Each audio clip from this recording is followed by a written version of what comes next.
If you are stuck with slow renders, these 5 options will make your renders in seconds. In render settings, change device to GPU compute,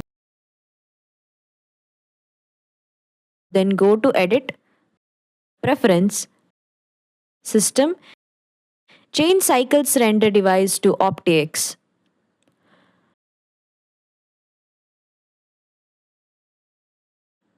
Noise threshold is set to 0.01 by default. Change it to 0.1. Light paths.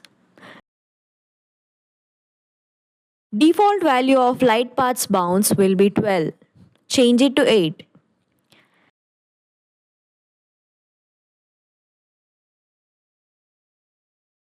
Check persistent data under performance.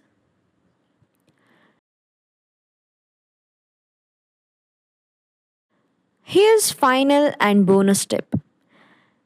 Again in light path, turn on fast GI approximation.